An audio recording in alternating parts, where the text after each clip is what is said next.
আসসালামু আলাইকুম। আমি শাহ মোহাম্মদ মুস্তাকিম আপনাদেরকে স্বাগত জানাচ্ছি ওয়েব ডেভেলপমেন্ট কোর্সে। এই পূর্ণাঙ্গ ভিডিও সিরিজটিতে আমরা দেখব কিভাবে স্ক্র্যাচ থেকে একটি ডাইনামিক ওয়েব অ্যাপ্লিকেশন আমরা তৈরি করতে পারি। তো সেটা করার জন্য প্রথমে আমাদেরকে যেটা শেখা লাগবে সেটা হচ্ছে একটা সার্ভার সাইড ল্যাঙ্গুয়েজ আমাদেরকে শেখা লাগবে। তো এই জন্য আমরা আহ, নির্ধারণ করেছি যে আমরা পিএইচপি শিখব এবং একটা ডেটাবেস সিস্টেম আমাদেরকে শেখা লাগবে, সেজন্য আমরা মাইএসকিউএল শিখব। তো এই কোর্সটি আসলে যাদের মোটামুটি বেসিক লেভেলের একটা স্ট্যাটিক সাইট ডেভেলপ করেছেন বা করতে পারেন বলে আত্মবিশ্বাস আছে তাদের উদ্দেশ্যে। তো এই কোর্সটির প্রিরিকুইজিট হচ্ছে আপনাকে এইচটিএমএল, সিএসএস এবং জাভাস্ক্রিপ্ট সম্পর্কে একটা বেসিক লেভেলের নলেজ আপনার থাকা লাগবে। তো যদি সেটা না থাকে তাহলে এই কোর্সটি শুরু করার আগেই আপনাদেরকে রিকোয়েস্ট করব যে অন্তত একটা বেসিক লেভেলের এইচটিএমএল এবং সিএসএস এই দুটো মডিউল অন্তত একটা বেসিক লেভেলের একটা নলেজ আপনাদেরকে নেওয়ার জন্য। তো চলুন আমরা দেখে নেই এক নজরে যে আমাদের কোর্সটিতে আসলে কিভাবে সাজানো হয়েছে। প্রথমেই আমরা শিখব সার্ভার সাইড প্রোগ্রামিং, যেটা বলতেছি আমরা পিএইচপি দিয়ে কিভাবে আমরা সার্ভার সাইডে বিভিন্ন সার্ভার সাইড স্ক্রিপ্ট আমরা প্রোগ্রাম করতে পারি, ডিজাইন করতে পারি। সেই জন্য আমরা প্রথমে পিএইচপি তে প্রোগ্রাম করাটা ভালোভাবে শিখব, আয়ত্ত করব। তো সেজন্য বিভিন্ন কোর্স কন্টেন্ট রয়েছে আমাদের সিলেবাসে। মোটামুটি আমরা চেষ্টা করব যে পিএইচপি দিয়ে বেসিক লেভেলের যত রকমের প্রোগ্রামিং করা যায় সব রকমের প্রোগ্রামিং কনসেপ্ট আমরা এই ভিডিও সিরিজটিতে দেওয়ার চেষ্টা করব। তো এখানে বিভিন্ন রকমের টপিক রয়েছে, শুরু থেকে শেষ পর্যন্ত সবগুলো টপিকই আমি কভার করার চেষ্টা করব। এবং পিএইচপি আমাদের মোটামুটি শেখা হয়ে গেলে এবং কনসেপ্টটা আয়ত্তে আসলে আমরা চলে যাব কিভাবে আমরা ডেটাবেজের সাথে কমিউনিকেট করতে পারি। এবং সার্ভার সাইডে যেরকম প্রোগ্রাম করার জন্য আমরা পিএইচপি ল্যাঙ্গুয়েজ ইউজ করি নর্মালি, আর অন্যান্য ল্যাঙ্গুয়েজ ইউজ করা যায়, তবে পিএইচপিটাই আমরা সচরাচর ইউজ করি। এটা শেখাটা একটু সহজ এবং ব্যবহার করাটাও একটু সহজ। তো ডেটাবেজের সাথে কমিউনিকেট করার জন্য আমাদের এরকম একটি ল্যাঙ্গুয়েজ রয়েছে, সেটা হচ্ছে এসকিউএল। সো এসকিউএল ল্যাঙ্গুয়েজটা আমাদেরকে শেখা লাগবে এবং এসকিউএল ল্যাঙ্গুয়েজ শিখে আমরা কিভাবে এসকিউএল ল্যাঙ্গুয়েজ দিয়ে ডেটাবেজে বিভিন্ন ডাটার উপর বিভিন্ন কিভাবে কুয়েরি করতে পারি, কিভাবে ডেটাকে ম্যানিপুলেট করতে পারি। বিভিন্ন রকমের কাজ আছে, বিভিন্ন রকমের ডেটা ম্যানিপুলেশনের কাজ আছে, সেগুলো আমরা ডেটাবেজে কিভাবে ডাটা স্টোর করতে পারি, কিভাবে ডাটাগুলো নিয়ে আমরা বিভিন্ন কাজ করতে পারি, সেগুলো আমরা এসকিউএল ল্যাঙ্গুয়েজ যখন শিখব তখন আমরা আমাদের পুরোপুরি আয়ত্তে চলে আসবে। এবং আমাদের আসলে পিএইচপি এবং এসকিউএল এই দুটো ল্যাঙ্গুয়েজ মোটামুটি বেসিক লেভেল পর্যন্ত আয়ত্তে যদি চলে আসে তখন আমরা পুরোপুরি ভাবে একটি ডাইনামিক ওয়েব অ্যাপ্লিকেশন তৈরিতে হাত দিতে পারবো। সো আমরা প্রথমে চলে যাব কিভাবে আমাদের নিজস্ব যার যার লোকাল পিসিতে কিভাবে ডেভেলপমেন্ট এনভায়রনমেন্ট আমরা সেট করব। কারণ আমরা জানি যে কোনো কাজ করতে গেলেই আসলে আমাদেরকে সবার আগেই ওই কাজটা করার জন্য প্রয়োজনীয় সফটওয়্যার, টুলস ইত্যাদি আমাদের ইনস্টল করতে হয়। তো অলরেডি যাদের পিসিতে ইনস্টল করা আছে এই টুলসগুলো, তারা তো ইনস্টল করা থাকলেই তাদের তো নতুন করে আর ইনস্টল করা লাগতেছে না। যদি ইনস্টল করা না থাকে, একদমই বিগিনার যারা ডাইনামিক অ্যাপ্লিকেশন ডেভেলপমেন্টে, তাদেরকে এই সফটওয়্যারগুলো ইনস্টল করতে হবে। প্রথমেই আমাদের যেটা লাগবে সেটা হচ্ছে জ্যাম্প, একটা সফটওয়্যার আছে। এটার পূর্ণাঙ্গ রূপ হচ্ছে এক্স ফর ক্রস প্ল্যাটফর্ম। এ দিয়ে মিন করতেছে অ্যাপাচি, অ্যাপাচি ওয়েব সার্ভারকে মিন করতেছে। এম দিয়ে মিন করতেছে মাইএসকিউএল এবং পি দিয়ে মিন করতেছে পিএইচপি এবং অন্য পি দিয়ে ইন্ডিকেট করতেছে পার্ল ল্যাঙ্গুয়েজ। সো পিএইচপির মধ্যেই পার্লও আরেকটা ল্যাঙ্গুয়েজ, ওখানে পার্ল ল্যাঙ্গুয়েজও সাপোর্টেড আছে এই জ্যাম্প টুলটাতে।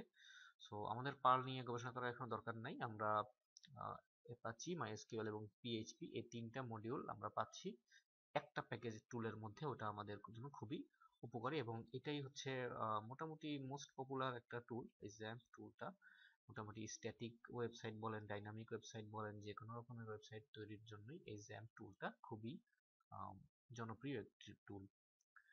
এখানে একই সাথে আমরা ওয়েব সার্ভারও পাবো, একই সাথে আমরা ডেটাবেস সার্ভারও পাবো, এবং ডেটাবেস সার্ভারের সাথে কমিউনিকেট করার জন্য একটি ক্লায়েন্ট টুলও আমরা পাবো। সো এরপর আমরা দেখব এই সফটওয়্যারটা ইনস্টল করার পর এই জ্যাম্প কিভাবে আমরা ইউজ করব ফিজিক্যালি। আমরা নিজের যে পিসি, আমরা প্রত্যেকের যে বাসার যে লোকাল পিসি, সেখানে আমরা কিভাবে জ্যাম্প ইউজ করে আমরা কোথায় ফাইলগুলো রাখবো, সেখানে ফোল্ডার স্ট্রাকচারটা কেমন, এবং ইত্যাদি ইত্যাদি আমরা দেখব। তো জ্যাম্প টুলের সাথে পরিচয় হওয়ার পর আমরা প্রথম একদম পিএইচপি কোডে চলে যাব, কিভাবে আমরা প্রথম আমাদের পিএইচপি হ্যালো ওয়ার্ল্ড প্রোগ্রামটা তৈরি করতে পারি। সো আমরা এখন চলে যাব ওয়েবসাইটে, যেখানে আমরা জ্যাম্প আমরা যেখান থেকে ডাউনলোড করতে পারবো। সো আমাদের প্রথম কাজ হচ্ছে গুগলে যাব। গুগলে গিয়ে আমরা XAMPP লিখবো, লিখে আমরা সার্চ দিলেই আমরা দেখতে পাবো যে আসলে এখানে জ্যাম্পের একটা লিংক আমরা পেয়ে যাবো, যে ডাউনলোড লিংক। এখানে যাওয়ার পর বিভিন্ন ভার্সন রয়েছে। সো লেটেস্ট ভার্সন আমার মনে হচ্ছে 7টাই লেটেস্ট ভার্সন, যেটা আমি এখান থেকে ডাউনলোড করতে পারি। ডাউনলোডে ক্লিক করব, ডাউনলোডে ক্লিক করলে এটা ডাউনলোড হওয়া শুরু করবে। সো এখানে বলতেছে অটোমেটিক্যালি যে ডাউনলোড শুরু হচ্ছে। সো অলরেডি এই সফটওয়্যারটা আমার পিসিতে ডাউনলোড করা আছে। সো আপাতত আমাদের এখান থেকে নতুন করে ডাউনলোড আমরা করছি না, যার ডাউনলোড করা নেই তিনি ডাউনলোড করে নেবেন। ডাউনলোড করার পর ধরা যাক আমাদের ডাউনলোড করা আমাদের সফটওয়্যারটি আমাদের ধরা যাক এই ফোল্ডারে ডাউনলোড করা আছে। আমরা কথার কথা ধরে নিচ্ছি, এটা যে কোনো ফোল্ডারে ডাউনলোড হতে পারে আপনার লোকাল পিসিতে। সো ধরে নেওয়া যাক আমরা এই টুলটাই ডাউনলোড করেছি। সো এটা আমরা এখান থেকে রান করব। সো এটা আসলে অপারেটিং সিস্টেম বা মেশিন টু মেশিন আসলে এই ইনস্ট্রাকশনগুলো, আই মিন ইনস্টল ফেজগুলো ভ্যারি করতে পারে। এটা আসলে ইউজারকে একটু নিজের সুবুদ্ধিমত্তাও খাটাতে হবে, এখানে আসলে একটু নিজেও কিছু বুঝে বুঝে কিছু ইনস্ট্রাকশন আসলে ফলো করতে হবে। সো লাইক অন্যান্য আদার সফটওয়্যার গুলোর মতোই এখানে জ্যাম্প ইনস্টল করাটাও খুবই সোজা, কঠিন কিছু না। এখানে যে কেউ চাইলে জ্যাম্প ইনস্টল করতে পারেন। সো আমরা দেখি জিনিসটা আসলে রেসপন্স করতে একটু দেরি হচ্ছে। এই তো চলে আসছে। সো এটা এখন অপশন আসবে আমাদের হাতে। কারো কারো পিসিতে একটু ফাস্ট আসতে পারে, কারো কারো পিসিতে আর একটু সময়ও লাগতে পারে, এটা আসলে পিসির উপর ভিত্তি করে এটা হবে। সো এই যে, সো এখানে একটা অপশন চাচ্ছে, এটা আসলে আমরা যেটা করব, ওই আমার পিসিতে অ্যান্টিভাইরাস আছে অবশ্য, ওই অ্যান্টিভাইরাসটার জন্যই আসলে এখানে এই ওয়ার্নিংটা দিচ্ছে। সো অনেক সময় কি হয়, অ্যান্টিভাইরাস রান করার সময় হয়তোবা এই মেসেজটা শো করতে পারে। এটা আসলে কোনো সমস্যা না, এখানে আমরা ইয়েস দিলেই আমরা চলে যাব। এবং এখানে একটা ওয়ার্নিং দেখাচ্ছে, এটাও কোনো সমস্যা না, এখন আমরা ওকে দিব, সামনে চলে যাব। ওকে, এখানে setup menu, just other software গুলোর মতোই আমরা নেক্সটে ক্লিক করে চলে যাবো। এখানে যত রকম ডিফল্ট কনফিগারেশন আছে কোনো কিছু আসলে চেঞ্জ করার দরকার নেই। নেক্সটে চলে যাব, এবং এখানেও যে ডিফল্ট যে লোকেশন কোনো কিছুই চেঞ্জ করার আমাদের দরকার নেই। আমাদের এখানে আমরা সবসময় নেক্সট ক্লিক করবো। সো এভাবে আসলে নেক্সটে ক্লিক করতে করতে করতে মোটামুটি আমরা এই সফটওয়্যারটা অন্যান্য সফটওয়্যার গুলোর মতোই বাই ডিফল্ট যে কনফিগারেশন থাকবে সেগুলো মেনটেন করে আমরা ইনস্টল করতে পারি। সো যেহেতু এই সফটওয়্যারটা আমার পিসিতে অলরেডি ইনস্টল করা আছে, সো আমি আর নেক্সটে দিলাম না, আমি এখান থেকে ক্যান্সেল করে যেখানে আমার পিসিতে মোটামুটি ধরে নিচ্ছি যে আমার কন্ট্রোল প্যানেলে গেলে আমরা এই সফটওয়্যারটা ইনস্টল করা আছে দেখতে পাবো। সো এখন আমার কথা হচ্ছে এই সফটওয়্যারটি ইনস্টল হয়ে গেছে, আমরা ধরে নিচ্ছি আমরা এই সফটওয়্যারটি ইনস্টল করে ফেলেছি অলরেডি। সো এখন আমরা যেটা করব, এই সফটওয়্যারটাকে আমরা রান করব। স্টার্ট মেনু থেকে XAMPP টাইপ করলাম, চলে আসলো মোটামুটি। আমি আবারও বলতেছি এই ধাপগুলো অপারেটিং সিস্টেমের উপর ভিত্তি করে, নিজস্ব যার যার পিসির উপর ভিত্তি করে এই ইনস্ট্রাকশনগুলো একটু অন্যরকম হতে পারে। সো এখানে এই কন্ট্রোল প্যানেলটা সব পিসির জন্য মোটামুটি একই রকম চেহারা দেখাবে।